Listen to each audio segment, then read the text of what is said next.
Hi, I'm Antonio Mora. How many senators are there in the U.S. Senate? Simple question, right? Not for most university students.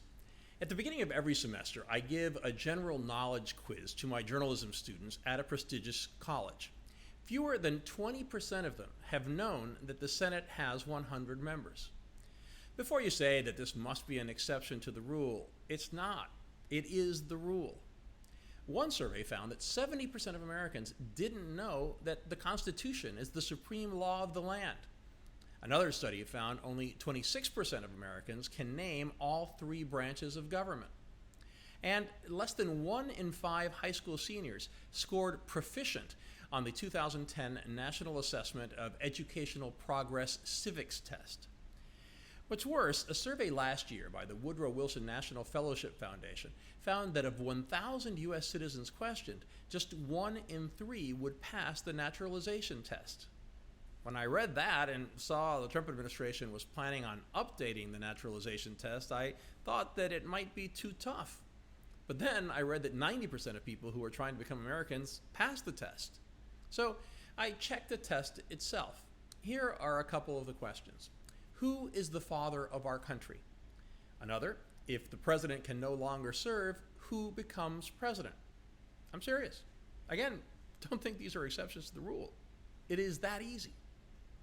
The good news is that the older you get, the more likely you are to know the answers. 74% of senior citizens in the U.S. could pass the tests. Not a great number, but compare it to the bad news. Only 20% of those under the age of 45 could reach the needed 60% score to pass. Now, I can hear you saying, big deal, that 1 million YouTube videos and a whole bunch of Jimmy Kimmel and Jay Leno segments amply document the extent of our ignorance. How many senators are there? One. There's just one senator. 12. 12? No. 2. No, it's 100. 100. How can we engage in civic life, criticize our leaders, demand they do their jobs if we don't know what those jobs are or understand how our political system works? This isn't just theoretical. At a time when conservatives and liberals both rightfully complain about misinformation and voter manipulation, an informed citizenry is especially important. Thomas Jefferson argued that wherever the people are well informed, they can be trusted with their own government. If we are as poorly informed as the surveys show, Jefferson might say that the American people today can't be trusted. John F. Kennedy expounded on an H.G. Wells quote saying, "The course of civilization is a race between catastrophe and education. In a democracy such as ours, we must make sure that education wins the race." But education is losing the race, and there are real consequences, as we have seen with the erosion of democratic ideals in the U.S. The Economist Intelligence Unit downgraded the U.S. from a full to a flawed democracy a few years ago. And a survey by the Democracy Project had a shocking finding.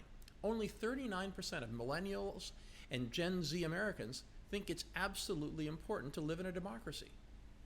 Why are we seeing this civics illiteracy? Lots of reasons, including an increased focus on science, technology, engineering, and math that has pulled the funds from civics education. For a half century now, education about American institutions has been mostly subsumed under the social studies umbrella.